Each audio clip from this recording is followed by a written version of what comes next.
దేవునికి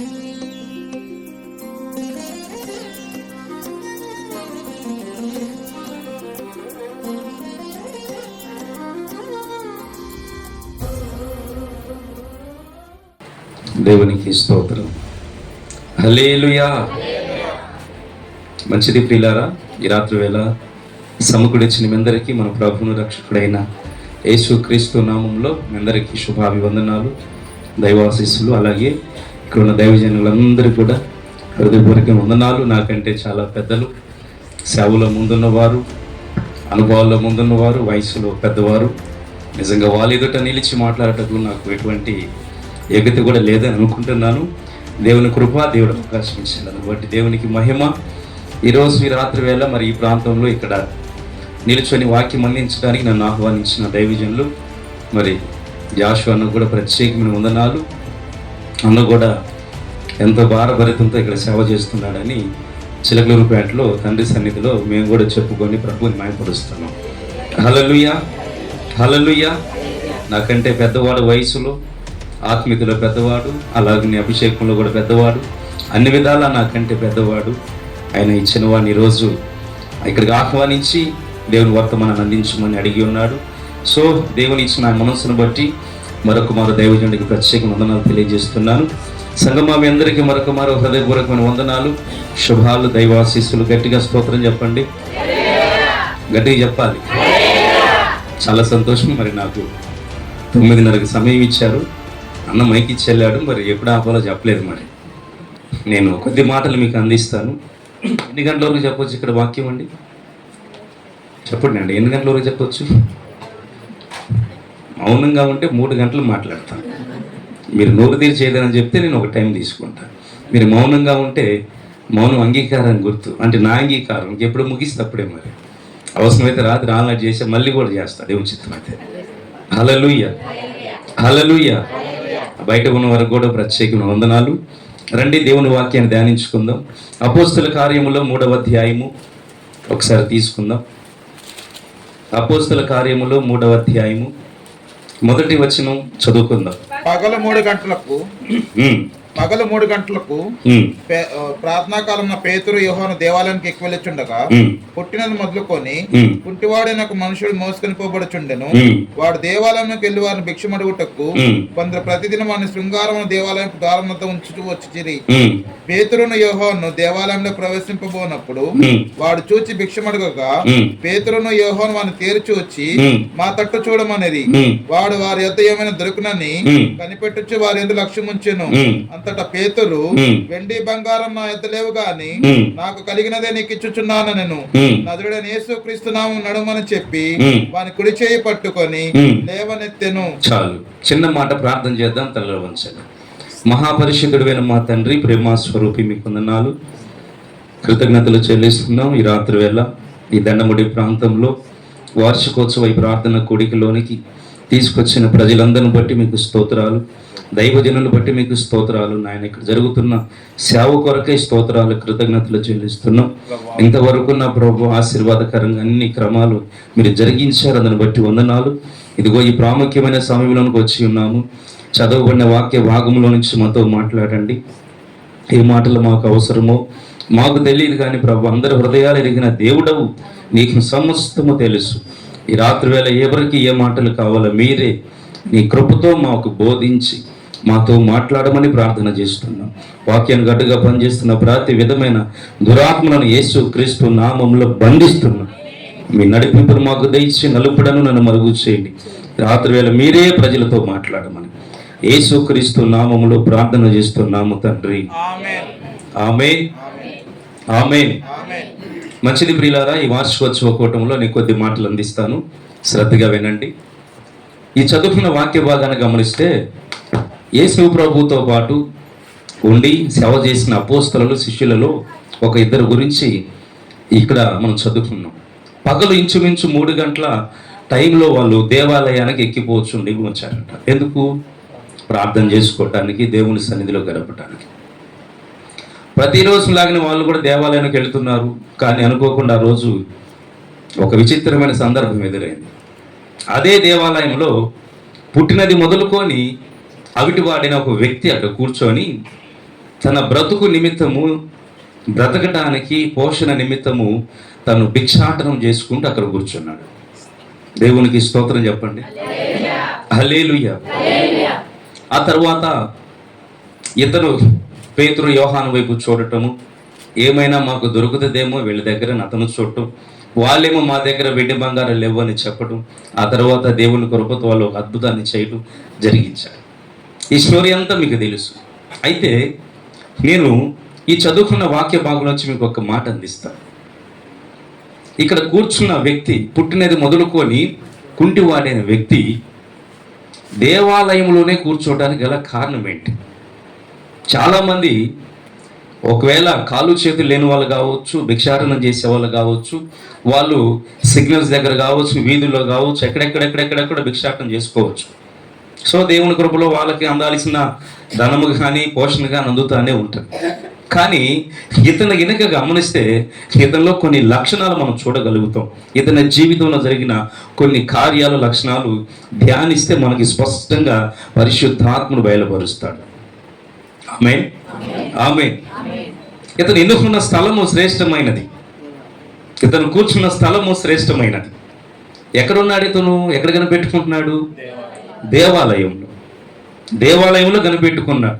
అతనికి ఒక నమ్మకం ఉంది, నేను వీధిలో కూర్చున్నా, మరొక చాట కూర్చున్నా, మరొక ప్రాంతంలో కూర్చున్నా, ఎక్కడ కూర్చున్నా కూడా, ఎక్కడ కనిపెట్టినా కూడా నాకు దయ దొరకదేమో, ధనము దొరకదేమో అనుకొని ఉండవచ్చు. ఆ రోజుల్లో ఆ వ్యక్తి ఒక నిర్ణయం చేశాడు. ఆ నిర్ణయం ఏంటంటే, నేను దేవాలయం దగ్గర కూర్చుంటాను, దేవాలయంలో కనిపెడతాను అని ఒక తీర్మానం చేశాడు. ఈ రోజుల్లో మనం కూడా సాధారణంగా గమనిస్తే చాలామంది ఇప్పుడు వానికి ఏ అవసరం ఉన్నది? తను బ్రతుకటానికి కావాల్సిన పోషణ కొరకు ధనము కావాలి, దాని కొరకు దేవాలయంలో కనిపెట్టాడు. ఈ రోజుల్లో చాలామంది కూడా యేసు ప్రభు నమ్ముకున్న మనం కూడా ఎక్కడ కనిపెడతామో తెలుసా? దేవాలయాన్ని విడిచి రాజుల యొద్ద, నాయకుల యొద్ద, మనుషుల యొద్ద, బంధువుల యొద్ద కనిపెడతాం. ఏమైనా దొరుకుతాయండి? ఇదే బైబిల్లో లూకాసు వార్త 16వ అధ్యాయంలో ఒక వ్యక్తి ఉంటాడు. అతని పేరు బేద లాజరు. అతను ధనవంతుని ఇంటి దగ్గర కూర్చున్నాడు కనిపెట్టుకుని రొట్టె ముక్కల కోసం. ఏమండి? రొట్టె ముక్కల కోసం కనిపెట్టుకున్నాడు. ఓకేనా? ఏమన్నా మేలు పొందుదామని ఎక్కడ కూర్చున్నాడు? ధనవంతుని ఇంటి దగ్గర కూర్చున్నాడు. కానీ విచిత్రం, దేవుని కృప ఏంటంటే ఆ పేదవాడు మాత్రం పరలోకం పోయాడు. దేవునికి స్తోత్రం. హల్లెలూయా, హల్లెలూయా. ఎక్కడ కనిపెడితే మనము, ఎక్కడ మనకి ఆశీర్వాదం దొరుకుతుంది, ఎక్కడ మేలు పొందగలుగుతాం అనేది మానవాళి ఖచ్చితంగా ఆలోచించాల్సిన విషయం. అది ఈరోజు ఎక్కడెక్కడో కనిపెడతాం మనం. ఇప్పుడు రాజుల దగ్గర, మనుషుల దగ్గర కనిపెడితే మనకు మేలు జరగకపోగా ఒక్కోసారి ఏమండి అవమానము, హేళన ఇటువంటివి కూడా ఎదుర్కోవాల్సి వస్తుంది. కారణం ఏంటి? దేవుడు అంటాడు, ఇప్పుడు ఈయన చూసి నేర్చుకోవాలా. ఈడు మేలు పొందాడా లేదా? అక్కడ కనిపెట్టుకున్నందుకు మేలు పొందాడా లేదా? ప్రతిరోజు మేలు పొందుతానే ఉన్నాడు. దేవాలయానికి వచ్చే వారికి దయ ఉంటుంది, ఖచ్చితంగా ఎంతో కొంత 1 కాసు 2 కాసులు వేస్తారని వాడు నమ్మకం. చర్చికి వచ్చే వాళ్ళకి మరీ దయ ఎక్కువ ఉంటుంది అనుకుంటారు. ఉందా మీకు కూడా కనికరం దయ?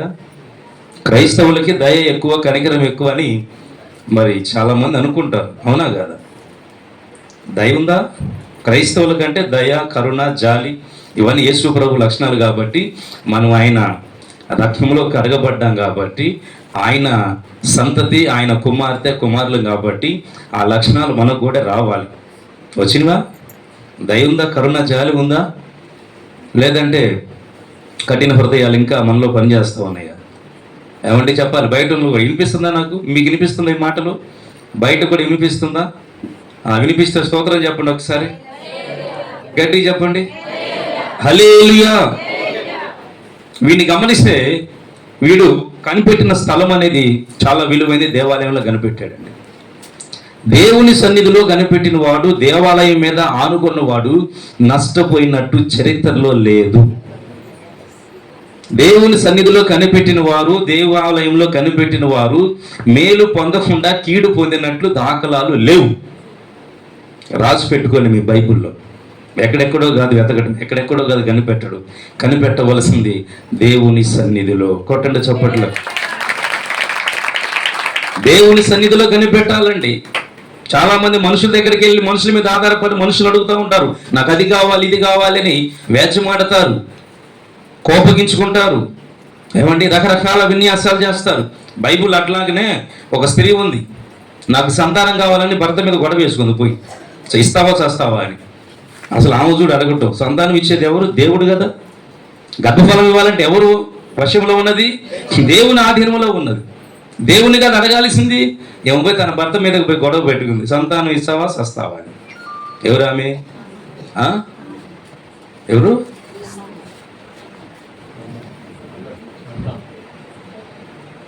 అన్న ఓకే, అన్న ఒక మాట అడిగింది. కానీ అంతకు ముందు యాకోబు భార్య యాకోబుని ఏమన్నదండి? ఆదికాండం 30వ అధ్యాయం ఒకసారి చూస్తారా? ఆ మొదటి వాక్యం చదవండి. ఎంత కోపంతో మాట్లాడిందో భర్తని సంతానం కోసం అండి. ఎక్కడ కనిపెట్టిందో చూడు, చదువు ఒకసారి, పెద్ద చదువు. ఆదికాండం 30 మొదటి వచనం చదువు. రాహేలు తాను యాకోబు పిల్లలను కనకపోవట చూచి తన అక్క యందు అసూయపడి. అసలు పిల్లలు అనేది లేడీసా జెంట్స్ అండి? మీకు చెప్పాలి ఎవరు మరి. యాకోబు పిల్లలు కనుకోవటం చూచి అంటే కనాల్సింది యాకోబు ఆమా? ఏమో ఎక్కడ రాసి అంతే ఉంది కదండి, చదవండి. రాహేలు తాను యాకోబునకు పిల్లలను కనుకోవట చూచి తన అక్క యందు అసూయపడి యాకోబుతో, నాకు గర్భఫలం నిమ్ము, లేని ఎడల నేను చచ్చదును నేను. చాలు. ఇప్పుడు ఏమంటుంది? గర్భఫలం ఇస్తావా నన్ను చదవమంటావా? ఏదేం అడిగే పెత్తనం ఏంది? అసలు విచిత్రంగా ఉంది. ఎక్కడ ఏం అడగాల్సింది? ఎవరి చేతిలో ఉంది గర్భఫలం? మనుషుల చేతిలో ఉందా? పర సంబంధమైన దీవెన పొందాలంటే మనుషుల చేతిలో ఉందా? దేవుని దయ పొందాలంటే మనుషుల చేతిలో ఉందా? నువ్వు ఎదుర్కొంటున్న శ్రమలకి సమస్యలకి పరిష్కారం దొరకాలంటే మనుషుల చేతిలో ఉందా? లేదు. అది ఎక్కడుందంటే జీవము కలిగిన యేసయ్య సన్నిధిలో ఉన్నది.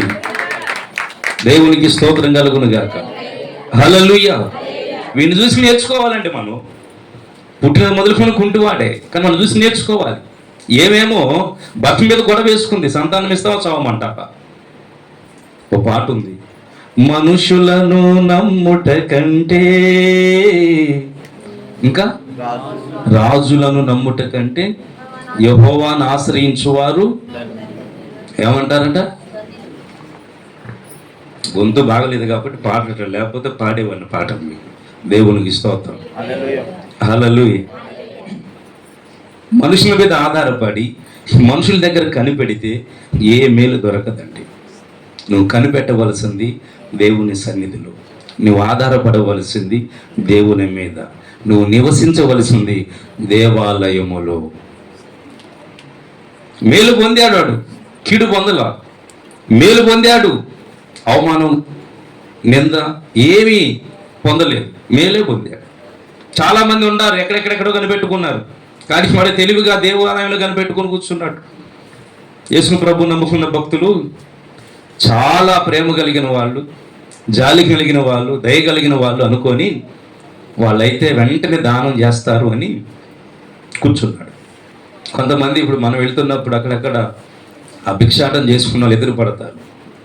చాలా మొన్న మేము వెళ్తూ ఉంటే ఎవరన్నా కారు సిగ్నల్ కారు బండి ఆగింది అనుకో, వస్తారు కదా సహజంగా, వెంటనే అంటాడు చాలేమన్నా పైసలు ఇవ్వండి వాళ్ళకని.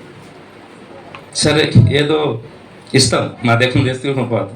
ఒకరోజు సరే మన లేడు, కానీ మేము పవన్ రాజు వాళ్ళ పెద్ద కొడుకు పవన్ రాజు, హేమంత్, అశోక్ బ్రదర్, అజయ్ బ్రదర్ విజయవాడ వెళ్తే వేరే పని మీద. ఇంకా వర్క్ అయిపోయింది, బయటకు వచ్చాము, కారు స్టార్ట్ చేశాడు. మేము బండిలో కూర్చున్నాం, పవన్ ముందు కూర్చున్నాడు, నేను వెనక కూర్చున్నాం. ఒక పెద్ద ఆవిడ వచ్చింది, బాబు ధర్మం అని. ఇప్పుడు ఏం చేసినాడు, పవన్ దగ్గర క్యాష్ లేవు, పవన్ రాజు దగ్గర మనీ లేవు. నా పైసలు ఉండే చూడండి అంటే నా పర్సులోనేమో చేంజ్ లేవు. ఆ గేర్ ర్యాట్ దగ్గర 5 రూపాయల ఒక బెళ్ళ ఉందండి, 5 రూపాయలు. సరే ఏముంది, 5 రూపాయలు తీసి అద్దం కింద తీసి ఆమె చేతిలో పెట్టాడు. ఆమె ఏం చేసింది తెలుసా, ఈ 5 రూపాయలు తీసుకొని ఎగాది గట్ట చూసి కారు బానిటి మీద కొట్టి అవుతుంది పోయింది. అంటే ఆమె దృష్టిలో 5 రూపాయలు చల్లవేమో, మరి నాకు తెలీదు. కొట్లో జరుగుతుంది 5 రూపాయలు, దేవుని స్తోత్రం. కొట్లోకి వెళ్తే బిస్కెట్ ప్యాకెట్ ఇస్తాడు 5 రూపాయలకి. చూడు ఆమె ఎంత తెలివిగా ఉందో మరి. మరి గర్వం అనాలో లేకపోతే ఏమనాలో నాకు అర్థం కాల. అంటే 5 రూపాయలు ఏందా నువ్వు ఇచ్చేది, ఓ 10-20 ఇవ్వాలన్నట్టుగా చూసి 5 రూపాయల పిల్లని ఆ బానెట్ మీద కొట్టింది, కారు బానెట్ మీద. ఏం అర్థం కాల. పవన్ రాజు అన్నాడు, ఏదన్నా అంటే 5 రూపాయలు చెల్లట్లేదేమోలయ్యా పాపం, చేసేదేముంది, మన దగ్గర ఏమో 100 రూపాయల నోట్లు ఉండి ఇవి ఇస్తే ఆమెకు జల్లవల్లే, పదం అన్న. దేవునికి స్తోత్రం కలుగును గాక. హల్లెలూయా. మరి ఏం చేయాలి, కొంతమంది ఇట్లాంటి వాళ్ళు కూడా ఉంటారు, ఇట్లాంటి వాళ్ళు కూడా ఉంటారు. అందుకొరకే ఎక్కడ కనిపెట్టాలో, ఎవరి మీద ఆధారపడాలో అది గుర్తుపట్టాలి క్రైస్తవులైన వారు. దేవుని సన్నిధిలో కనిపెట్టిన వారు, దేవాలయంలో కనిపెట్టిన వారు నష్టపోరండి. అదే బైబిల్లో రాహేలు తర్వాత తన భర్తను అడిగిన తర్వాత ఒక తెలివైన పని చేసింది హన్నా. ఎక్కడ కనిపెట్టిందో తెలుసా? షిలోహులో ఉన్న మందిరంలోకి వెళ్ళి మోకరించి, ప్రభువా యెహోవా, నాకు ఒక మగ బిడ్డను దయచేసి నీ ఎడల నేను నీ కొరకు వాడిని పెంచి నీ సన్నిధిలో విడిచిపెడతానని ఒక తీర్మానం చేసి దేవుడిని యెహోవా దగ్గర కోరుకుందామే. రాహేల్లాగా నేను వస్తాను, ఇస్తావా చస్తావా అని గొడవ పెట్టుకోవాలి. ఆమె షిలోహులో ఉన్న మందిరంలోనికి వెళ్ళింది, మౌనంగా మూలుగుతా ఏడుస్తూ ఉన్నది, రోధించింది, తనలో తాను రోధించింది, దేవుని సన్నిధిలో కనిపెట్టుకుంది, దేవాలయంలో అడిగింది. ఆ ప్రార్థన దేవుడు విన్నాడు. ప్రతిగా రాజులను అభిషేకించే ప్రవక్తనిచ్చాడు. దేవునికి స్తోత్రం కలుగును. నష్టపోయిందా? ఈరోజు నేను మీకు చెప్తున్నా ఒకటే ఒక మాట, నువ్వు ఏ పరిస్థితిలో ఉన్నావో నాకు తెలీదు, ఏ అక్కర కలిగి ఉన్నావో నాకు తెలియదు, ఏ స్థితిలో ఉన్నావో నాకు తెలియదు. ప్రభు చెప్పమంటున్నాడు, నువ్వు ఎక్కడెక్కడో వెతకొద్దు, ఎవరి మీదో వారి మీద ఆధారపడొద్దు, కానీ నేరుగా ఇక్కడ దేవుని సన్నిధి ఉంది, వచ్చి దేవుని సన్నిధిలో మోకరించి దేవుని మీద ఆధారపడి ఇక్కడ కనిపెట్టుకో, మేలు పొందుకొని తిరిగి వెళ్తావు. ఆమేన్, ఆమేన్, ఆమేన్. దేవుని నమ్ముకున్నవాడు, దేవుని సన్నిధిని నమ్ముకున్నవారు నష్టపోయినట్టు చరిత్రలో లేదు. రాసుకోవాలి ఈ మాట. అయితే మరి యేసు ప్రభు నమ్ముకున్నాం, మేము కూడా కష్టాలు బాగాలేదుగా అంటే అవి కష్టాలు కాదు, పరీక్షలు. నీకు కష్టాలు కాదు, పరీక్షలు. ఊరకనే పరలోకం వస్తుందా? ఉట్టిగానే ఇస్తారు పరలోకం, మరి డింగను పోవటానికి. ఆయన ఎవరు అంటున్నాడు ఆ మధ్యకాలం, డబ్బులు ఊరకే రావు ఒక ఆయన అంటున్నాడు. మరి డబ్బులు ఊరకు రాకపోతే పరలోకం ఊరకు వచ్చిద్దా? వచ్చిందండి పరలోకం ఊరక? ఈ భూమి మీద దేవుని కొరకు కొన్ని నువ్వు చేయవలసినవి చేయాలి, దేవుని కొరకు కొన్ని సహించవలసినవి సహించాలి, దేవుని కొరకు నువ్వు కొన్ని పడవలసినవి పడాలి, అనుభవించాలి. ఇవంతా కూడా నీకు ఎగ్జామ్, పరీక్ష, పరలోక ప్రవేశం కొరకు. అవి కష్టాలు కాదు, కష్టాలుగా నష్టాలుగా ఎంచుకోవద్దు, ఎంచుకోకూడదు. అది లోకస్తులు చెప్పే మాట, క్రీస్తుకు వెళ్ళపట్ట ఉన్న వాళ్ళు చెప్పే మాట. క్రీస్తులో ఉన్నవారు యోబులాగా మాట్లాడాలి, క్రీస్తుకు వెలపట ఉన్నవారు యోబు భార్యలాగా మాట్లాడాలి. అవునా? యోబు ఏమన్నాడు? దేవుడు ఇచ్చాడు, దేవుడే తీసుకున్నాడు, ఆయనకే స్తుతి కలుగును గాక అన్న. ఆమె భార్య ఏమన్నది? ఇంకా ఇంత జరిగినా కూడా ఇంకా ఆ దేవుడు దేవుడు అంటున్నావు, అసలు నీకు రోషం లేదా? దూషించి చనిపోకూడదు, పేడ విరగడైపోయింది అన్నది. ఏమన్నాడు ఈయన? ఆయన కాబట్టి ఇక మూర్ఖురాలు అన్నాడు. నా పోటుడైతే లాగోడు కొట్టేవాడే. దేవునికి స్తోత్రం కలుగునుగా. యోబు కాబట్టి ఆ మాట వదిలిపోయాడు. నా పోటుడైతే ముందు లాగోడు కొట్టేవాడిని. సైతాన్ మహందా దొరిపోయి మేలు పొందినప్పుడే దేవుడా ఎవరికి ఎగిరి చప్పట్లు కొడతావా? ఏకన్నా శ్రమస్మేనేమో దేవుడు లేడంటావా? దేవుడు ఎక్కడున్నాడు అంటావా? అంటే మేలు అనుభవిస్తేనేమో దేవుడు నీకు మంచి దేవుడు. అస్సలు కొంతమంది సాక్ష్యాలు చెప్తున్నప్పుడైనా అలా యేసు ప్రభు అన్నా మా జీవితంలో ఎంత మేలు చేశాడన్నా అని కన్నీటితో చెప్తూ ఉంటే వాళ్ళని చూసి విన్న విశ్వాసులు ఎంత ఆనందంతో అసలు ఆ సాక్ష్యాలు విని వాళ్ళు కూడా పరవశం చెందుతారు. కొంతకాలం పోయిన తర్వాత ఆదివారం ఆమె చర్చిలో కనపడదు, పొలాన్ని కనపడింది. ఏంటి రోజున ఏడుండో ఆదివారం చర్చికి పోతాం అంటే అప్పుడెప్పుడో పోయానులేమ్మా, మరి ఇప్పుడేమైంది, ఇప్పుడు కుదరట్లేదులే. ఎందుకని? ఏం చేద్దాం తోయాను కానీ ఏం మేలు సాయం ఏం దొరకలా, ఏం దొరకలా. మరి అప్పుడు దొరికిందన్నాక అప్పుడు దొరికింది ఏందో, మరి బాగానే చేశాడు ఆయన అప్పుడు దేవుడు, కానీ ఇప్పుడు కాదేమోలే, పాపం శక్తి లేదేమోలే అని వాళ్ళ ఇన్నర్ ఫీలింగ్స్ అనమాట. దేవునికి స్తోత్రం. యేసు ప్రభు గురించి ఒకటే ఒక మాట, నిన్న నేడు రేపు ఏకరీతిగా ఉన్నాడు. ఒకే విధంగా ఉన్నాడు. రోజుకు ఒక విధంగా మారేవాడు కాదు, సంవత్సరానికి ఒక విధంగా మార్పు చెందేవాడు కాదు, సంవత్సరానికి ఒక రూపం మార్చేవాడు కాదు. ఎల్లప్పుడూ ఒకే విధంగా ఉంటాడు, ఒకే మనసాక్షి కలిగి ఉంటాడు, ఒకే ప్రేమ కలిగి ఉంటాడు, ఒకే శక్తి, సర్వశక్తి కలిగిన దేవుడు ఆయన. లోపం ఆయనలో ఎక్కడుందంటే ఆయన వెంబడించే మనలో ఉంది లోపం. దేవునికి స్తోత్రం కలుగునుగా. హల్లెలూయా. కష్టం వస్తేనేమో దేవుడు లేడు, సంతోషం వస్తేనేమో దేవుడు ఉన్నాడు. దేవుడు ఏదైనా మేలు చేస్తేనేమో ఎగిరెగిరి దేవుని సన్నిధికి వచ్చి ఓరే నాయనకి కానుకలు, అస్సలు దేవునికి స్తోత్రం, మందిరం అంతా ఫుల్ అయిపోవాలి. ఏదైనా బాధలు వచ్చి నేనుకో బియ్యపు గింజ కూడా కనపడదు చర్చిలో. కారణం ఏంటి? యెహోవా ఇవ్వలేదు, మేము ఇవ్వలేదు. యెహోవా ఇవ్వలేదు. కానీ హబక్కుకు ఒక మాట అన్నాడు, భలే మాట అంటాడు హబక్కు. ఏమంటాడు తెలుసా? చూస్తారా? చివరి అధ్యాయం చివరి వచ్చిన చూస్తారా? హబక్కుకు, ద్రాక్ష తోటలు కాయకపోయినను, అంజూరపు చెట్టులు పోయకపోయినను, ఆహా చేనిలోని పైరు పంటకు రాకపోయినను, గొర్రెల దొడ్డిలో లేకపోయినను, సాలలో పశువులు లేకపోయినను, నేను యెహోవా యందు ఆనందించెదను, నా రక్షణకర్త అయిన నా దేవుని యందు నేను సంతోషించెదను. చప్పట్లు కొట్టండి, మాటను కొట్టండి. అన్ని ఉంటే ఆనందిస్తానన్నాడు హబక్కుకు. ఏమన్నాడు? అన్ని పోయినా, పంట పండినా పండకపోయినా, పశువులు ఉన్నా లేకపోయినా, ఏమండి కాపు కాసినా కాయకపోయినా, ఉన్నా లేకపోయినా, నేను మాత్రం దేవుని యందు ఎల్లప్పుడూ ఆనందిస్తాను అన్నాడు. ఈ మాట పలకగలుగుతాము, మనకు ధైర్యం ఉంటుందా? ఎల్లప్పుడూ దేవుని యందు ఆనందిస్తాను నేను. అంత బాగున్నప్పుడే ఆనందించడం కాదు, అన్ని తీసేసినా కూడా దేవుని యందు సంతోషంగా ఉండగలిగిన వారే నిజమైన క్రైస్తవులు. దేవునికి స్తోత్రం. కానీ దేవుడు మేలు చేస్తాడు. దేవుని సన్నిధిని కనిపెట్టుకున్నాడు, నష్టపోరని చెప్పాడు. అన్న నష్టపోయిందా? యేసు ప్రభు ఆ రోజుల్లో 3 దినాలు కూటాలు పెట్టాడు. 3 దినాలు కూటాలు పెట్టిన తర్వాత ప్రజలు ఇంటికి పోతా ఉంటే ఆయన కనిపించింది, వీళ్ళని ఖాళీ కడుపుతో ఇంటికి పంపించకూడదు, వీళ్ళకి ఆహారం పెట్టాలి. అంతమంది వేల మంది ప్రజలు ఏడుంది. అడిగినాడు ఫిలిప్పో ఆహారం పెట్టండి. ప్రభువా ఎంతమంది ఉన్నారు తెలుసా? ఇంచుమించు పురుషులు 5,000 మంది, స్త్రీలు డబుల్ ఉంటారు, మరి పిల్ల బ్యాచి వాళ్ళు ఉంటారు. ఇంతమందికి ఎక్కడి నుంచి తేవాలి రొట్టెలు? ఆ రోజున దాబాలు కూడా లేవు తేడానికి పోయి, పంజాబీ దాబాలు ఏమీ లేవు. ఇంతమందికి ఏడ తేవాలి ప్రభువా అంటే, ఏమో నాకు తెలియదు, మీరే వారికి భోజనం పెట్టండి. ఇంక పక్కన ఎవరున్నారు? ఇస్కరియోతు యోధ సంచి వాడి దగ్గరే ఉండేది. ఏం సంచి? దేవునికి స్తోత్రం. బాగా గుర్తుపెట్టుకున్నారు వాని గురించి. డబ్బు సంచి వాడి దగ్గరే కదా. ఫిలిప్ వాడికి వెళ్ళి చూశాడు, ఏం యోధ ఎంత ఉంది? ఏడుంది? ఎవరేసారు కానుకలు? భలేవాడు వెండి, వచ్చిన వాళ్ళే కానీ వేసిన వాళ్ళు ఎవరు లేరు, ఎట్టగా పడుతుంది గంటకి ఖాళీ అన్నాడు. వాడు అసలే ఫస్ట్ నుంచి వాడు చూపు అంతా కానుకల సంచి మీద అన్నాయా. ఏమండి? కానీ యేసు ప్రభుకు వాడు దొంగని తెలుసు, యేసు వాడిని అప్పగిస్తానని తెలుసు, అయినా వాడిని యేసు వెంట పెట్టుకొని తిప్పుకున్నాడు. అది నా దేవుని మనస్సు. యేసు ప్రభు తెలియదా అండి?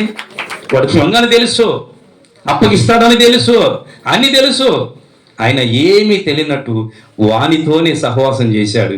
ఇంకా అటువంటి ప్రేమ కలిగిన దేవుడు వెతికినా దొరుకుతాడండి? దొరుకుతాడా? నేను వెతికే లోకంలో ఉన్నప్పుడు మామూలుగా ఎత్తగల ఆటో వేసుకుని దాదాపు 300 కిలోమీటర్ల ప్రయాణం చేసిపోయేవాడిని. ఎందుకు? మనశ్శాంతి కోసం. దేవునికి స్తోత్రం. గుంటూరు నుంచి ఆటో తీసుకొని బయలుదేరితే బజాజ్ డీజిల్ ఆటో బండిలో మళ్ళీ 2 బీర్ కేసులు వేసుకొని బయలుదేరిపోతే శ్రీశైలం పోయిందాక. ఎక్కడికి మేము పోయేది? సంతోషం, నెమ్మది కోసం. అప్పుడు లోకంలో ఉండాలని, ఇప్పుడు కాదు, గొంప తీసుకుని అనుకున్నారు. యేసు ప్రభు తెలియదు మాకు అప్పుడు, యేసు మాకు తెలియదు అప్పుడు. మేము అన్ని జనులమై విగ్రహారాధన చేసాము, మాకు తెలియదు. వెతికాం, దేశం అంతా తిరిగాం, రాష్ట్రం అంతా తిరిగాం, ఎక్కని కొండ లేదు, మొక్కని దైవం లేదు.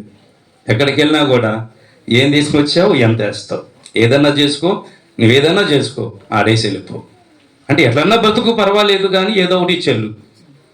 నాకు అనిపించింది ఆయనకంటే పోలీసుల నయం అనిపించింది. దేవునికి స్తోత్రం. ఒక మంచి పోలీస్ ఆఫీసర్ లంచం తీసుకోడు కదండి. మరి ఈయన నువ్వు ఎట్లన్నా బతుకు, నువ్వు ఎట్లన్నా బ్రతుకురా, నువ్వు ఎట్లన్నా చెడిపో, నాకు మాత్రం ఇచ్చేది చెల్లిపో, నేను వాటిని క్షమిస్తానంటే అసలు పెద్ద లంచగుండే ఏమనిపించింది నాకు. యేసుప్రభు నమ్ముకున్నాక, ఇప్పుడు కాదులే, యేసుప్రభు నమ్ముకున్నాక. దేవునికి స్తోత్రం, హల్లెలూయా. ఇంకా అటువంటి ప్రేమ కలిగిన దేవుడు ఎక్కడున్నాడండి? యథార్థమైన మనుషులను కాకుండా, నీతిమంతులైన మనుషులు కాకుండా, పాపులైన మనుషులను గ్రహించి ఈ పాపులను తెలుసుకొని తెలిసి వారి కొరకు ప్రాణం పెట్టిన వాడు ఎక్కడ వెతికినా కనిపిస్తాడండి? కనిపిస్తాడా? ఒకే ఒక్కడు కనపడతాడు, ఆయన నజరేయుడైన యేసు క్రీస్తు ఒక్కడే కనిపిస్తాడు.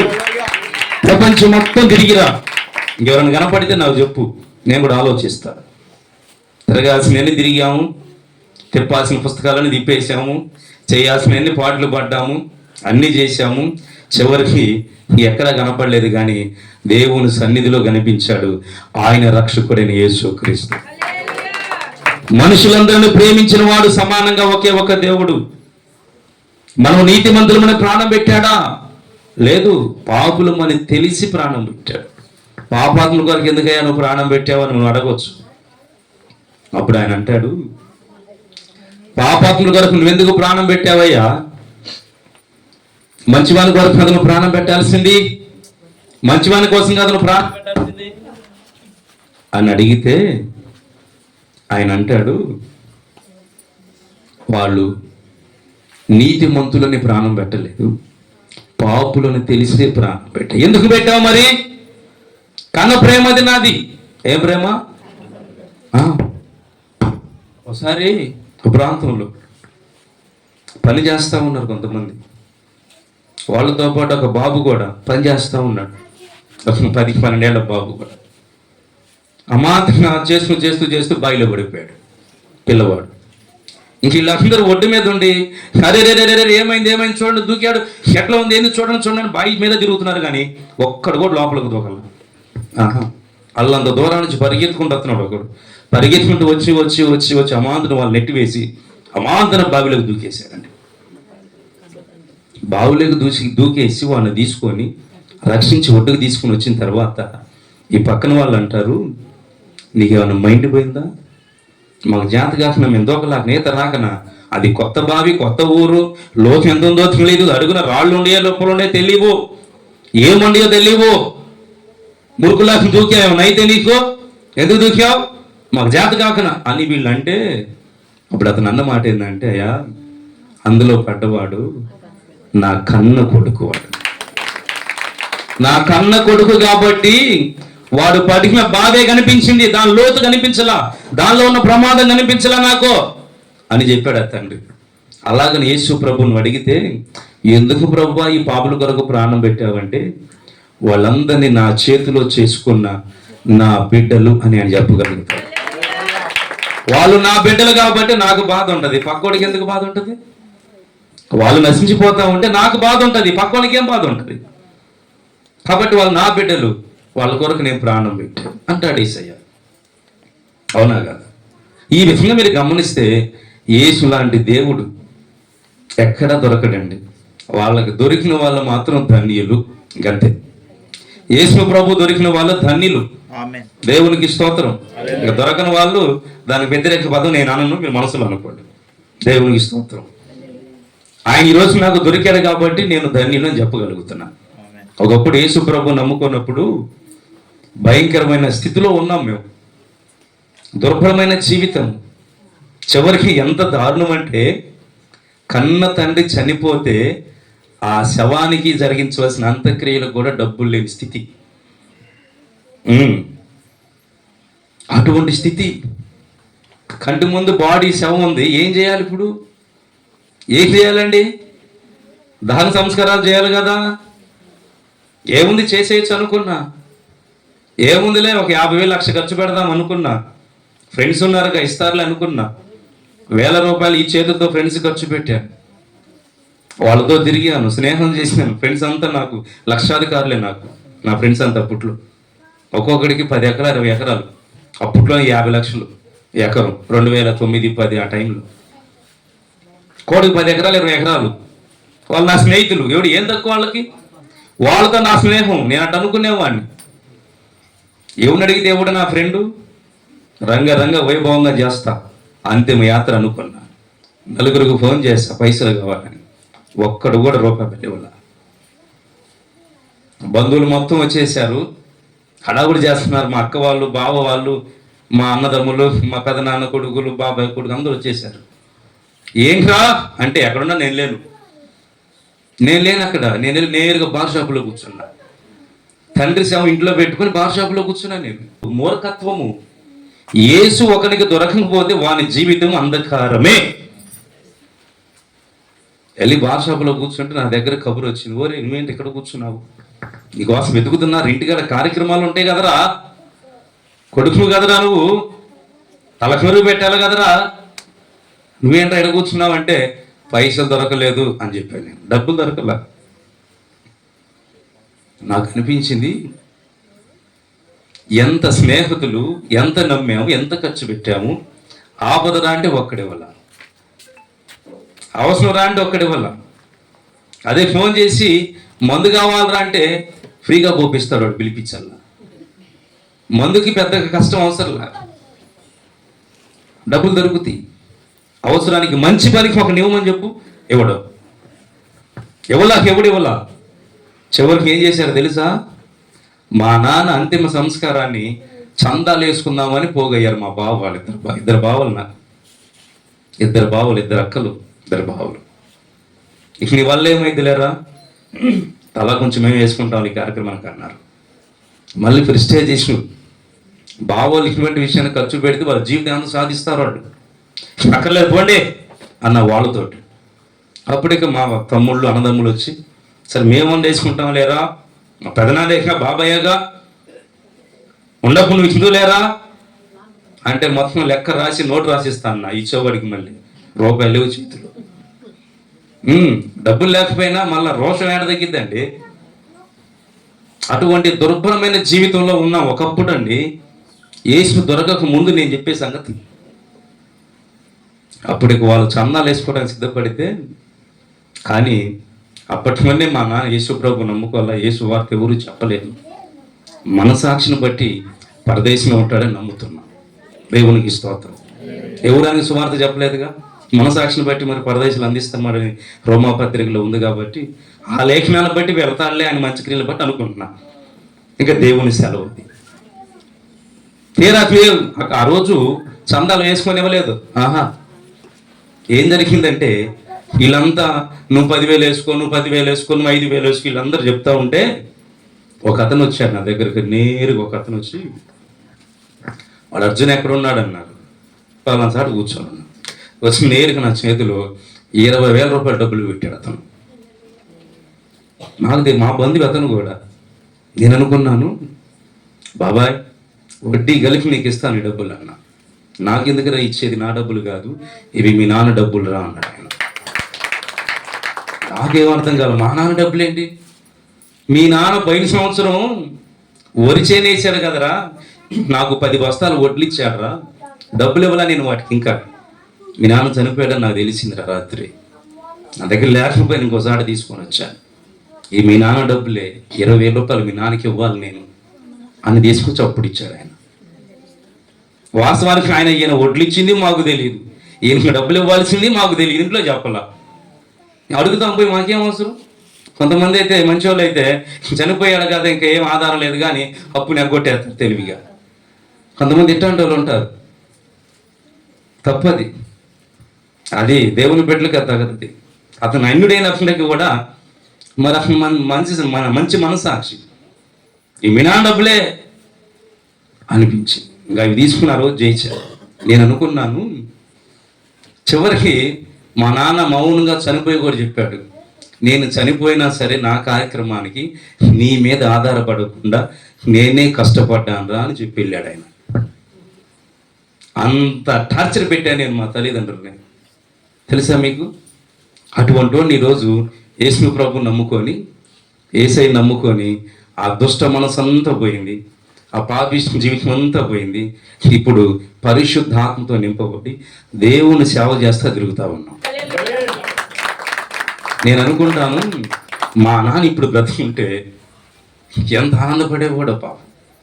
అసలు ఈ జీవితాన్ని బట్టి చూస్తే ఆయన అసలు ఎంత సంబరపడేవాడో. అసలు ఆయన్ని పూలో పెట్టి చూసుకుంటారంటారు చూడు, అలా చూసుకునేవాడిని ఉంటే ఇప్పుడు.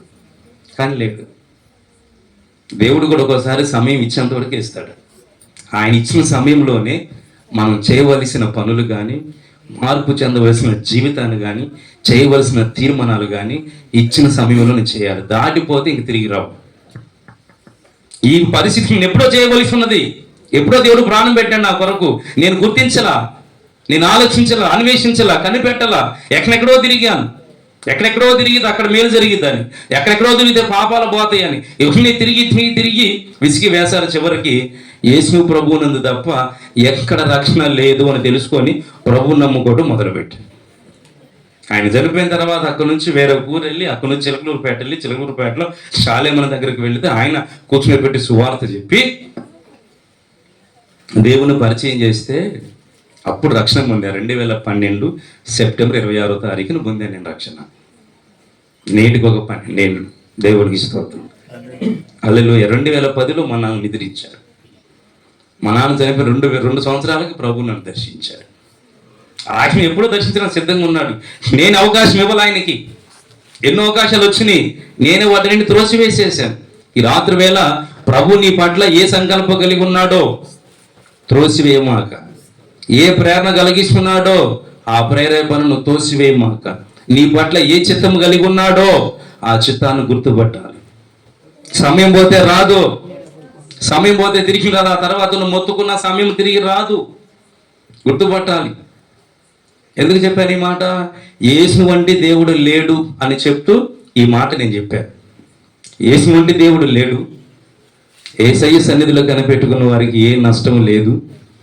దేవాలయంలో కనిపెట్టుకుని దేవుని మీద ఆధారపడిన వాడికి ఏది కొదువై ఉండదు. ఆమేన్. ఇప్పుడు యేసు ప్రభువును ఖాళీ గడపతో పంపించాడా? అద్భుతం చేశాడు. అక్కడ కడుపు నింపి పంపించాడు. 3 దినాలు దేవుని సన్నిధిలో కనిపెట్టుకుంటే తిరిగి వెళ్ళేటప్పుడు వాక్యమనే ఆహారంతో పాటు భౌతికమైన ఆహారాన్ని కూడా నా ప్రభు పంచిపెట్టి తిరిగి పంపించాడు. అది దేవాలయంలో ఉండే దీవెన అంటే, అది దేవుని సన్నిధిలో ఉండే దీవెన అంటే. కాబట్టి ఇక్కడ కూర్చున్న వాళ్ళు, బయట కూర్చున్న వారు, వింటున్న వాళ్ళకి చెప్తున్నా, ఎక్కడెక్కడో నువ్వు కనిపెట్టద్దు, ఎవరి మీదో ఒకరి మీద ఆధారపడద్దు. కానీ కనిపెట్టవలసింది దేవుని మందిరములో, ఆధారపడవలసింది దేవుని మీద. ఆడు ఆ పని చేసినాడు కాబట్టి బాగుపడ్డాడండి, బాగుపడ్డాడు. వాడికి ఉన్న స్థితి మారిపోయింది ఆ రోజు. అవునా కదా? ఇది మొదటి మాట. రెండవది, వాడు అనుకున్న దానికంటే ఊహించిన కార్యాన్ని పొందాడు ఆ రోజు. అతను వాడు ఊహించింది ఏంటి? పేతురు యోహాను దగ్గర ఏదైనా 2 కాసులు దొరుకుతాయేమో అని ఊహించాడు. కానీ వాడికి కాళ్ళు బాగుపడుతున్నాడు అనుకున్నాడా? కళ్ళలో కూడా ఊహించాల.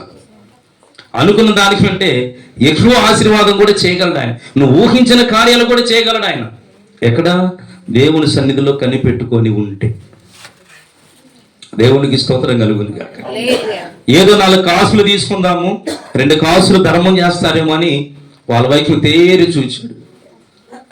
కానీ వాళ్ళు కాసులు ఇవ్వలేదు. కానీ వాటి కంటే విలువైన యేసయ్య నామములో ఉన్న శక్తిని పరిచయం చేసి వాళ్ళ జీవితాన్ని మార్చి నిలబెట్టారు. దేవునికి స్తోత్రం కలుగును గాక. హల్లెలూయా. రెండవది, వారు అనుకున్న దానికంటే వారు ఊహించింది దేవుడు చేశారు వాడి జీవితంలో. వాడు బాగుపడతానని కళ్ళలో కూడా అనుకోవాలా. ఎన్ని రోజులుగా కూర్చుంటున్నాడు, ఎన్ని నెలలుగా కనిపెట్టుకుంటున్నాడు తెలీదు. కానీ ఆ రోజు వాడికి కాళ్ళు బాగుపడతాయని వాడు ఊహించాడు.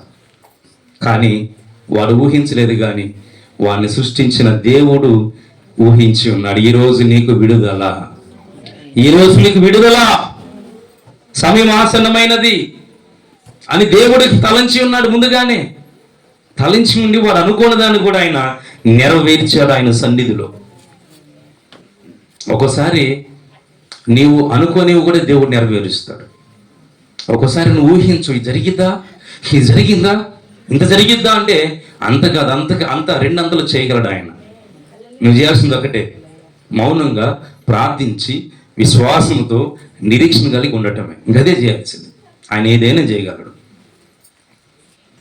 చాలేమన్నా ఆ చెరువు కట్ట మీదకి వెళ్ళి ఏకాంత ప్రార్థన చేసుకుంటా ఉంటే ఆ వాకింగ్ చేసేవాళ్ళు, మున్సిపాలిటీ వాళ్ళు వచ్చి డిస్టర్బ్ చేసేవాళ్ళు. ఆయన ఈ వాకింగ్ చేసేవాళ్ళు మామూలుగా వాకింగ్ చేయరు. ఈ సెల్ ఫోన్లు ఇప్పుడు బాగా వచ్చినాయిగా. సెల్ ఫోన్లో పాటలు పెట్టుకొని జేబులో పెట్టుకుని నడుస్తూ ఉంటాడు. ఇటు ఒకరిని పోతే ఇటు ఒకడు వస్తాడు. ఆయన ఆడే చెట్టు కింద ప్రార్థన చేసుకుంటూ ఉంటాడు. పాపం స్థలం లేదు, మరి ఏకాంతంగా వెళ్ళి గడపడానికి సొంత స్థలం లేదు. ఆ చెరువు కట్ట మీద కనిపెట్టుకుంటా ఉండేవాడు అన్న. ఈ నడిచిపోయే వాళ్ళకి వాళ్ళ ఒకసారి మున్సిపాలిటీలు వచ్చి, ఏమంటే ఏం చేస్తున్నారు ఇక్కడ మీరు చెట్టు కింద? ప్రార్థన చేస్తున్నామండి. ఇక్కడ చేయకూడదండి, గవర్నమెంట్ ప్రాపర్టీ అంటే ఇక్కడ చేయకూడదు, రాకండి దయచేసి, ఇక్కడికి సమస్యలు ఏర్పడతాయి అనేవాళ్ళు అంట ఒకసారి. అప్పుడు అన్న కన్నీరు గార్చుకు ప్రార్థన చేశారు, ప్రభువా ఎటువంటి డిస్టర్బ్ లేకుండా ఏకాంతంగా వెళ్ళి నీతో గడుపుకోవడానికి ఒక్క 20 సెంటు స్థలాన్ని ఇవ్వయ్యా. ఆ స్థలానికి కాంపౌండ్ తీసి లోపల చెట్లు వేసి ఎంటీ ప్లేస్ పెడతా. ఎందుకు? ఏకాంతంగా పోయి ప్రార్థన చేసుకోవడానికి. ఇంకెవరు కదలేరుగా మన ప్లేస్ అయితే. 20 సెంట్లు అడిగాడు, కన్నీరు గార్చి 20 సెంట్లు అడిగాడు. 9 ఎకరాల ప్రార్థన తోట ఇచ్చాడు. వెళ్ళారా ప్రార్థన తోట? చూసారా ఎప్పుడన్నా మీరు? చూసారా? అప్పుడప్పుడు వెళ్ళండి, కాస్త మంచిది, బాగుంటుంది. అడిగింది 20 సెంట్లు. 9 ఎకరాలు దేవుడు ఇస్తాడని ఊహించి ఉంటాడు అన్న. ఊహించలేదు. దేవుడు ఇస్తాడు, ఉన్నతంగానే ఇస్తాడు అనుకున్నాడు. కానీ అడిగిన దానికంటే అత్యధికముగా చేయగలిగిన వాడే నీవు నేను ఆరాధిస్తున్న దేవుడు. కొడితే చప్పట్లు గట్టి కొట్టు, లేక మౌనం కూర్చో. చాలామంది చెప్పాడు చప్పట్లు కొట్టడం వల్ల 2 మేలు. ఒకటి, గుండె జబ్బులు రావు చప్పట్లు కొడితే. 2, నిద్రపోయే వాళ్ళు మేలుకుంటారు. అర్థమైందా? 2 మేలులు మీకే. కొడితే చప్పట్లు గట్టిగా కొట్టండి ప్రభు మహిమ కొరకు, లేదా మౌనం కూర్చోండి. ఒక్కోసారి మనం అనుకున్న దానికంటే ఊహించిన వాటిని కూడా దేవుడు చేయగలడు. ఈ రాత్రి వేళ నువ్వు వేటి కొరకు నువ్వు తలంచి ఉన్నావో, వేటి కొరకు ఆలోచిస్తున్నావో ప్రభు అంటున్నాడు, నువ్వేమి భయపడొద్దు, నువ్వేమి చింతపడొద్దు. నీ స్థితిని పరిస్థితిని నేను చూచి ఉన్నాను. నేను నిన్ను బాగు చేసేదను, నేను నిన్ను బాగు చేసేదను. ఈ రాత్రి వేళ సర్వశక్తి కలిగిన దేవుడను అని దేవుని వాక్కు నిన్ను దర్శిస్తా ఉన్నది. ఆమేన్, ఆమేన్. కాబట్టి 2వ వానిలో జరిగిన కార్యము వాడు ఊహించినది ఆ రోజు పొందాడు. దేవునికి స్తోత్రం కలుగునుగా. ఈరోజు నువ్వు నీ రాత్రి వేళ వచ్చావా దేవుని సన్నిధికి? దేవుని సన్నిధిలో కనిపెట్టావా? మేలు పొందుకొనే పోతావు, గుర్తుపెట్టుకో. ఖాళీ హృదయంతో వచ్చావా? దేవుని వాక్కుతో తిరిగి వెళ్తావు. ఖాళీ మనసుతో వచ్చావా? దేవుని మాటతో తిరిగి వెళ్తావు. కన్నీటితో వచ్చావా? ఆనందముతో తిరిగి వెళతావు. బాధతో వచ్చావా? సంతోషంతో తిరిగి వెళతావు. ఎందుకంటే నువ్వు వచ్చింది దేవాలయంలోనికి, నువ్వు ఉన్నది దేవుని సన్నిధిలో, నువ్వు ఆధారపడింది సృష్టికర్త అయిన దేవుని మీద. దేవునికి స్తోత్రం కలుగును గాక. హల్లెలూయా. వాని జీవితంలో ఇది 2వ కార్యం అండి. వాడు ఊహించాలి, అసలు ఇది జరిగిద్దేమని ఊహించాలి. ఇంకోటి చెప్పనా, అప్పటి వరకు వాడిని డైలీ కొంతమంది మోసుకొని రావాలి, అవునా లేదా? మోసుకొని రావాలి, అక్కడ వదిలిపెట్టాలి, మళ్ళీ సాయంత్రం వేళకు మళ్ళీ మోసుకొని ఇంటికి తీసుకుపోవాలి. కొంతమంది మనుషులు మనకు డ్యూటీ పడిపోయింది. ఎంతో కొంత ఇస్తారో నన్ను గుడి దగ్గర చేర్చండి, దేవాలయం దగ్గర చేర్చండి, మీకు ఎంతో కొంత ఇస్తానని ఒప్పుకొని ఒప్పందం చేసుకొని పొద్దున్నే వాళ్ళు మోసుకొని పోవడం కొంతమంది, సాయంత్రం అది తీసుకొని ఇంటికి కొంతమంది తీసుకుంటారు. అంటే అప్పటి వరకు వాడు ఇతరుల మీద ఆధారపడేటట్లు ఉన్నాడు, అవునా కాదా? అప్పటి వరకు వానంతటా వాడు రాగలుగుతాడా? వారంతటా వాడు ప్రయాణం చేయగలుగుతాడా? రాలేడు. ఇతరుల మీద ఆధారపడేటట్లు ఉన్నాడు. కానీ ఆ రోజు నుంచి తన కాళ్ళ మీదే నిలిచి తన కాళ్ళ మీద నడిచి వెళ్ళేటట్లు దేవుడు చేశాడు. ఎంతో గొప్ప కార్యం అంటే. అప్పుడు దాకా 4 కావాలి మోసుకొని రావడానికి. రోజు 4, పొద్దున 1 నలుగురు, సాయంత్రం 1 నలుగురు. అంటే వాని కాళ్ళ మీద నిలబడలేడు, శక్తి లేదు, బలము లేదు, ఇతరుల మీద ఆధారపడే పరిస్థితి. నా ప్రభు ఆ రోజు వాని స్థితి మార్చి ఇదిగో ఇతరుల మీద నువ్వు ఆధారపడే పరిస్థితి లేకుండా నీ కాళ్ళ మీద నువ్వు నిలబడేటట్లు ఈరోజు నేను చేయబోతున్నాను. దేవునికి స్తోత్రం కలుగును కాక. ఒకవేళ నువ్వు ఇతరుల మీద ఆధారపడే పరిస్థితి ఉందేమో, మనుషుల మీద ఆధారపడే పరిస్థితి ఉందేమో, ప్రభు అంటున్నాడు ఈ రాత్రి వేళ దాన్ని కొట్టివేస్తాను అంటున్నాడు. నీవైనా సరే, నీ కుటుంబం అయినా సరే, ఏమండి నీకున్న నీ పరిస్థితి ఏదైనా సరే, నీ కాళ్ళ మీద, నీ స్వశక్తి మీద దేవుని కృపతో నిన్ను నిలబెట్టేటట్లు దేవుడే చేయబోతున్నాడు. ఇక నువ్వు ఎవరి మీద ఆధారపడే పరిస్థితి లేదు, ఎవరి దగ్గర కాచుకోవాల్సిన పరిస్థితి లేదు, ఎవరి మీద దయపెట్టుకోవాల్సిన పరిస్థితి లేదు, ఎవరి మీద ఆనుకుని కనిపెట్టుకోవాల్సిన పరిస్థితి అంతకన్నా లేదు. ఎందుకంటే ఆయన పరిస్థితిని మార్చగలిగిన వాడు. ఆమేన్, ఆమేన్. ఈరోజు నీ కుటుంబంలో నెమ్మది లేదా? నీ కుటుంబంలో నెమ్మది లేదా?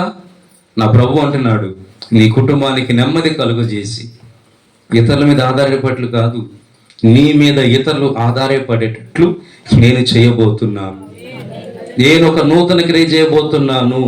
నీ జీవితంలో నూతన సంవత్సరంలో ఒక నూతన క్రియ ప్రారంభించబడినది. విశ్వాసంతో దాన్ని నువ్వు పొందుకోవటమే మిగిలిన భాగం. గంతే, విశ్వాసంతో నువ్వు పొందుకోవటమేనండి. మళ్ళీ భయంతోనో బెరుగుతోనో అవిశ్వాసంతోనో కాదు, విశ్వాసంతో పొందుకో. ఎందుకంటే దేవుని మాట ఎప్పటికీ అబద్ధము కాదు. మనుషుల మాట నెరవేర్చబడవేమో కానీ దేవుని మాట మాత్రం ఖచ్చితంగా నెరవేర్చబడుతుంది. ఎందుకంటే వాగ్దానం చేసిన వాడు నమ్మదగిన వాడు. ఆ మాటను గుర్తుపెట్టుకోవాలి. ప్రభువా, నా మీద నేను ఆధారపడుతున్నట్టు చేస్తానన్నావు, నా స్వశక్తి మీద నిలబడేటట్లు చేస్తానన్నావు, నా కాళ్ళ మీద నిలబడేట్లు చేస్తానన్నావు, వాగ్దానం చేశావు, వానిని నిలబెట్టావు. దేవాలయంలో ప్రతిరోజు నలుగురు మోసుకొని పోవాలి వానిని, నలుగురు ఎత్తుకొని పోవాలి వానిని. కానీ ఆ రోజు నుంచి వానికి ఆ పరిస్థితిని తీసివేసి వాని కాళ్ళ మీద నిలబడేట్లు చేసావు. నువ్వు వానికే కాదు దేవుడవు, నాకు కూడా దేవుడివే. నా జీవితాన్ని కూడా, నా కుటుంబాన్ని కూడా నిలబెట్టు నీ సన్నిధిలో అని అడగాలండి. నిలబెట్టు నీ సన్నిధిలో నన్ను, నా కుటుంబాన్ని నీ సన్నిధిలో ఒలివల మొక్కల వెళ్ళే ఎదుగున్నట్లు స్థిరపరచు ప్రభు అని ప్రార్థన చేయి. నా దేవుడి నిన్ను నిలబెడతాడు, ఆ విధంగా బలపరుస్తాడు, ఆ విధంగా స్వస్థపరుస్తాడు, ఆ విధంగా సమాధానంతో నింపుతాడు, నిన్ను, నీ కుటుంబాన్ని రక్షిస్తాడు. నువ్వు చేయాల్సింది ఒకటే పని, ఎక్కడెక్కడో తిరగవద్దు, దేవుని సన్నిధిలో కనిపెట్టాలి. అంతే. ఈ ఒక్క మొక్కే చెప్పాలనుకున్నాను, అంతే. ఇక పెద్ద ప్రసంగం కూడా నేను మీకు చెప్పాల. దేవాలయంలో కనిపెట్టుకున్నవాడు, దేవుని సన్నిధిలో కనిపెట్టుకున్నవాడు, దేవుని మీద ఆధారపడిన వాడు మేలు పొందక ఉండలేడు అని చెప్తున్నాను మీకు నేను. అవునా? వాళ్ళ జీవితంలో జరిగిన కార్యాలు కూడా మీకు ఒక 3 విషయాలు చెప్పారు. మేలు పొందాడు, తరువాత వాడు ఊహించిన కార్యం కూడా పొందాడు, మూడోది తన కాళ్ళ మీద తను నిలబడేటట్లు దేవుడు చేశాడు. ఆ తర్వాత వాని జీవితంలో జరిగిన అద్భుతాలను బట్టి అనేక మంది అక్కడ రక్షణ పొందారు. ఆ అధ్యాయం 4వ అధ్యాయంలో తిప్పితే రక్షణ పొందలేదా? ఎంతమంది?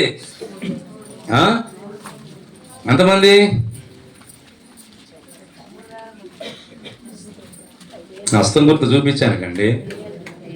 5,000 మంది అండి. 4వ అధ్యాయం 4వ వచనంలో ఉంటుంది ఆ మాట. మీరు తిప్పితే దేవునికి స్తోత్రం కలుగుతుంది గాక.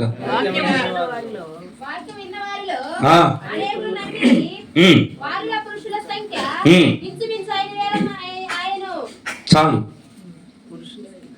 ఏమండి, 5,000 మంది ఒక ప్రసంగానికి 3,000 మంది. ఏం ప్రసంగం చేసినారు వాళ్ళు? వాడికి ఎప్పుడైతే కాళ్ళు వచ్చినాయి, ఎప్పుడైతే ఊళ్ళోకి ఎగురుకుంటూ పోయాడో వాడిని చూసి ఊరు మొత్తం ఆశ్చర్యపోయింది. ఒరే, నువ్వు పలానోడు అబ్బాయి కదరా? అవును. నువ్వు కుంటివాడివి కదరా? అవును. మరి కాళ్ళు ఎట్టొచ్చినాయిరా? దేవాలయంలో కనిపెట్టుకున్నా. దేవాలయంలో ఏముందిరా? దేవుని భక్తులు వచ్చారు. ఏం చేశారో తెలియదు. డబ్బులు అడిగాను, మా దగ్గర డబ్బులు లేవు కానీ ఉన్నదే ఇస్తామన్నారు. వాళ్ళు ఇచ్చింది తీసుకుంటే బాగుపడ్డాను అన్నాడు. డబ్బులు అడిగాను, డబ్బులు లేవన్నారు, మా దగ్గర ఉన్నదే ఇస్తామన్నారు. ఏంటి, ఏమి ఇచ్చారా? ఏమైనా చేతపడి చేశారా, మంత్రం చేశారా? ఏం చేయలా. నజరేయుడైన యేసు క్రీస్తు నామములో లే అని చెప్పాడు. లేచి కూర్చున్నాను నేను. దేవునికి స్తోత్రం కలుగునుగా. అయినా వాళ్ళు నమ్మల్లా. పంచాయతీ పెట్టారు, వాళ్ళు పిలిచి, పెద్దల్ని పిలిపించి. అయినా వాళ్ళు నమ్మల్లా. వాళ్ళ తల్లిదండ్రులు పిలిపించారు. వీడు నిజంగానే పుట్టినది మొదలుకొని కుంటివాడ, మధ్యలో వీడికి ఈ వ్యాధి వచ్చిందా? నిజం చెప్పండి అయ్యా. వీడికి ఇప్పుడు కాళ్ళు ఎట్టొచ్చినాయి మాకు తెలియదు, కానీ నిజం ఏంటంటే వీడు పుట్టినప్పటి నుంచి కుంటివాడిగానే పుట్టాడు. ఇది సత్యం అన్నారు. వాళ్ళకి ఆయన నమ్మకం లేదు. అరే, దేవుడు ఈ విధంగా కదులుతున్నాడు, దేవుడు కార్యాలు చేస్తున్నాడు, ఆయన శక్తి కలిగిన వాడు అని ప్రజలు చూస్తూనే ఉంటారు. అయినా నమ్మరు. ఎన్ని అనుమానాలో వాళ్ళకి, అయినా నమ్మరు. వీళ్ళు నమ్మారా? ఒక పాట నమ్మలా. తల్లిదండ్రులు పిలిపించారు, వాడిని పిలిపించారు, నిజం చెప్పురా అన్నారు, బెదిరించారు, వాళ్ళ తల్లిదండ్రులు బెదిరించారు. ఇంతమంది చెప్పినప్పుడు నమ్మట్లేదండి వాళ్ళు. ఈరోజు యేసు ప్రభు గురించి నువ్వు చెప్పు నమ్ముతారేమో ఒక పట్టాన. దేవుడు ఎంతమందిని ఏ విధంగా బాగు చేశాడో చూస్తున్నారు, ఎంతమందిని పాపంలో నుంచి బయటకు తీసుకొచ్చాడో చూస్తున్నారు, ఎంతమంది త్రాగుబోతులను మార్చాడో చూస్తున్నారు, ఎంతమంది వ్యభిచారులను మార్చాడో చూస్తున్నారు, ఎన్ని జీవితాలు, ఎన్ని కుటుంబాలు బాగుపడినవో చూస్తున్నారు. అయినా నమ్మరు. అయినా నమ్మరు. కారణం ఏంటి? మనసాక్షి పని చేయట్లా. ఇది నిజమా? కళ్ళ ముందు కనిపిస్తూ ఉంటే పరిచర్య ఇది నిజమా? కళ్ళ ముందు కనిపిస్తూ ఉంటే సేవ నిజమా? కళ్ళ ముందు అద్భుతాలు జరుగుతూ ఉంటే ఇది నిజమా? దేవునికి స్తోత్రం కలుగునుగా. హల్లెలూయా. కొంతమంది ఎట్లుంటారంటే, యేసు ప్రభు నిజమైన దేవుడు, ఆయన దగ్గర వెళ్ళి నేను బాగుపడ్డా, నా జీవితం మారింది, నా బ్రతుకు మారిందంటే నమ్మడం. అదేదో పెద్ద పాపంగా చూస్తాడు. ఒకడికి తాగుపోతాడు, తిరుగుతూ ఉంటే వాడిని ఏమనరు.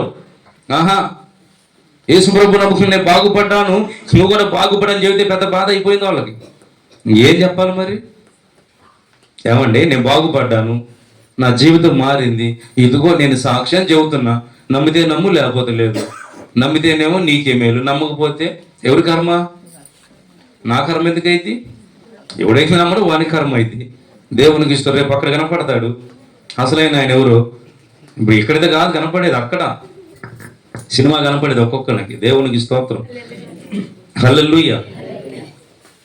వాళ్ళ జీవితంలో జరిగిన అద్భుతాన్ని బట్టి అనేక మంది ఆ రోజు రక్షింపబడటానికి వాడు కూడా ఒక కారణమయ్యాడు. ఈరోజు దేవుని సన్నిధిలో ఉన్నావు, దేవుని నమ్ముకున్న నీవు నీ జీవితంలో ప్రభు చేసిన కార్యాలను బట్టి ఇతరులు ఆకర్షించబడాలి. నీ జీవితాన్ని బట్టి ఇతరులు ప్రభువును నమ్మాలి. నీ జీవితంలో ప్రభు చేసిన అద్భుతాలు, కార్యాలను బట్టి ఇతరులు ఆలోచించాలి. ఇప్పుడు వీడికి చేసిన కార్యాన్ని బట్టి వాళ్ళు ఆలోచించారా లేదా? ఆలోచించారా లేదా? ఆలోచించారు, నమ్మారు, విశ్వసించారు, రక్షణ పొందారు, సంఘంలో చేర్చబడ్డారు. యేసు ప్రభు నమ్ముకొని సంవత్సరాలు అవుతుందండి, సంవత్సరాలు అవుతుంది. కానీ ఆ నమ్ముకున్న జీవితాన్ని బట్టి పట్టుమని ఒక 10 మంది జీవితాలు బాగు చేసిన సాక్ష్యము లేదు. యేసు ప్రభు నమ్ముకొని నేను 3 ఏళ్ళు అయింది అన్నలు చేయొద్దండి. 3 సంవత్సరాలు, ఓకే 2 సంవత్సరాలు అయింది అన్నలు చేయొద్దండి. సంవత్సరం అన్న నమ్ముకున్నాను చేయొద్దండి. అసలు మీరు మామూలు కాదు. అసలు యేసు ప్రభు నమ్మారా? మీరు అన్నజనులా? మీరు చెప్పండి. మీరు యేసు ప్రభు నమ్ముకున్న వాళ్ళేనా? బాప్తిస్మం మందులు చేయొద్దండి. మీరు ఎందాక ఈ చేతులు ఏమైనాయి? యేసు ప్రభు నమ్ముకోలేదు మీరు, మరేంది అట్లా ఉన్నారేంది? చేతితో ఏం చెప్తాడు ఆయన? చెయ్యి బాప్తిస్మం పొందావు. ఎన్ని సంవత్సరాలు బాప్తిస్మం ఉంది? సంవత్సరాలు అయ్యి ఉండొచ్చు. కానీ నువ్వు పొందిన నీ రక్షణ బట్టి, మార్పు చెందిన నీ జీవితాన్ని బట్టి నలుగురినన్నా కట్టగలిగావా? దేవుని కొరకు సంపాదించగలిగావా? ప్రశ్నార్థకమే. దేవునికి స్తోత్రం. నేను సేవ చేసే ప్రాంతంలో దొండపాడులో పెద్ద ఆయన ఉంటాడు. చాలే మనం చూపించుంటాడు, మీకు లైవ్లో చూసే ఉండొచ్చు. 70 ఏళ్ళు ఉంటాయి ఆయనకి. 140 మందిని రక్షించాడు ఆయన. ఎంత వయసు? 70 ఏళ్ళ వయసు. 140 మందికి పైగా బాప్తిస్మం ఇప్పించాడు మెయిన్ బ్రాంచ్లో. ఇప్పుడు నువ్వు రక్షణ పొంది ఎన్ని ఏళ్ళు అయిందో నాకు తెలియదు. దేవుడు అంటున్నాడు, ఒకే ఒక్కసారి ఒక అద్భుతం జరిగింది వాని జీవితంలో.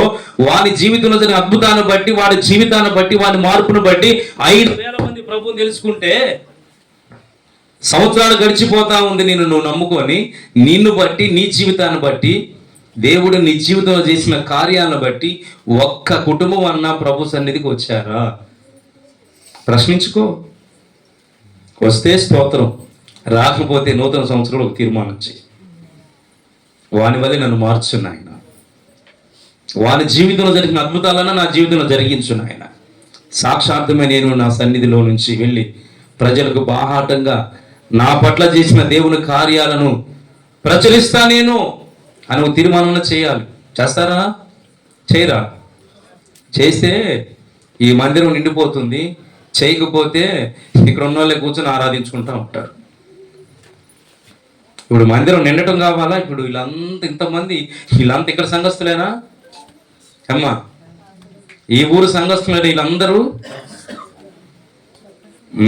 ఈ తీర్మానం చేస్తే ఇప్పుడు ఎంతమంది కూర్చున్నారో వాళ్ళందరూ ఇదే సంఘంలో అంతమందిని దేవుడు కూర్చోబెడతాడు. ఎప్పుడు నమ్ముకొని వెళితే కాదు, మేలు పొంది పోతే కాదు, పొందిన మేలు నమ్ముకున్న జీవితాన్ని ప్రభు కొరకు ఖర్చు పెట్టాలి. నిన్ను బట్టి కాస్త నలుగురు ఆత్మను సంపాదించాలి. ఆ మనసు ఉండాలి, ఆ తపన ఉండాలి, ఆ రంది ఉండాలి. దైవజనుడు ఒక్కడే కష్టపడితే సరిపోదు, దైవజనుడితో పాటు సంఘం కూడా కష్టపడాలి. అప్పుడు పని ముందుకెళ్ళింది. చేతులు ఇట్లా చూపించండి, చేతులు ఉన్నవాళ్ళు చేతులు ఇట్లా చూపించండి. ఓకేమని ఇట్లా శబ్దం వచ్చిందా? రెండు చేతులు తీసుకోండి, రెండు చేతులు ఒప్పండి గట్టిగా. శబ్దం వచ్చిందా రాలేదా? ఫస్ట్ ఒక చెయ్యి ఊపితే, రెండు చేతులు కలిస్తే ఒక దైవజనుడు ఒక చెయ్యి అయితే సంఘం రెండో చెయ్యి అవ్వాలా. ఒక చెయ్యి దైవజనుడు అయితే రెండవ చెయ్యి సంఘం అవ్వాలా. ఈ రెండు చేతులు కలిస్తేనే దేవుని పని ముందుకెళ్తుంది. ఆమేన్, ఆమేన్. ఒక దైవజనురాలే కష్టపడితే కాదండి, ఒక హస్తమే కాదు, ఆ హస్తానికి సంఘం అనే హస్తము తోడవ్వాలి. అప్పుడు పని ముందుకెళ్ళిద్ది. తోడవడం అంటే వచ్చి షేకాండ్ కాదు, ప్రైజ్లు ఆడేయటం కాదు. అర్థమైందా? చేయి తీసుకొచ్చి అమ్మకి ఇచ్చి పురుషులు ప్రైజ్లు ఆడన్నా అంటాం కాదు. ఆయన పడిన ప్రయాసంలో, ఆయన పడుతున్న భారాన్ని గుర్తించి ఆయన చేస్తున్న ఈ సేవలో నీ వంతు నీవుగా ప్రార్థన ద్వారానో, ప్రకటించుట ద్వారానో, సేవ చేయడం ద్వారానో, ఆత్మను సంపాదించుటలో, అది కష్టపడటం అంటే, అది చెయ్యి సపోర్ట్ చేయటం అంటే. అర్థమవుతుంది? అంతేగాని షేకాండ్ ఇయటం కాదు. మళ్ళీ కొంతమంది అంటే అర్థం చేసుకున్నారు. దేవునికి స్తోత్రం. హల్లెలూయా, హల్లెలూయా. చెప్పండి, దేవాలయంలో కనిపెట్టుకున్నా నష్టపోతారా? మేలు పొంది వెళ్తారు. కీడేమైనా పొందుతారా? దేవుని ఆధారపడ్డాడు నష్టపోతాడా? వాడు నష్టపోలేదు. రెండవది, వాడు అనుకున్న దానికంటే వాడు ఊహించిన కార్యాన్ని కూడా పొందాడు. ఈరోజు నీ జీవితంలో కూడా దేవుడు నువ్వు ఊహించిన కార్యాలు చేయబోతున్నాడు. నీ కలలో కూడా అనుకోలేదు ఇది జరిగిద్దని, భవిష్యత్తులో ఇవి జరగబోతున్నవి నువ్వు చూస్తావు. దేవుడా ఇవి చేసావా, నేను అనుకోలేదే అంటే, నువ్వు అనుకున్నవి చేస్తే ఉంది, నువ్వు అనుకున్నవి చేస్తేనే నా ప్రణాళిక నీ పట్ల ఏమై ఉన్నదో అది నేను నెరవేర్చగలను అంటాడు దేవుడు. మూడవది చెప్పండి, తన కాళ్ళ మీద తను నిలబడే స్థితి దేవుడు వానికి ఇచ్చాడు. నాలుగవది, వాని జీవితాన్ని బట్టి, వాడి జీవితంలో జరిగిన అద్భుతాన్ని బట్టి అనేక మంది ప్రజలు ప్రభు నమ్ముకోవటానికి ఆ పాత్రను దేవుడు వాడుకున్నాడు. ఈ 4 సంగతులు కనుక మీరు సాధన చేయగలిగితే, నేను చెప్పన్నా అక్కడ వచ్చిన ఉద్యోగం ఈ ప్రాంతంలో ఖచ్చితంగా దేవుడు రగిలించునుగాక. అదే ఉద్యమం నా ప్రభు ఖచ్చితంగా అనుగ్రహిస్తాడు. అయితే ఈ లక్షణాలు కలిగి ఉండాలి. మరి దేవుడు అటు కృప మనకు దయచేయను గాక. ఆమేన్, ఆమేన్.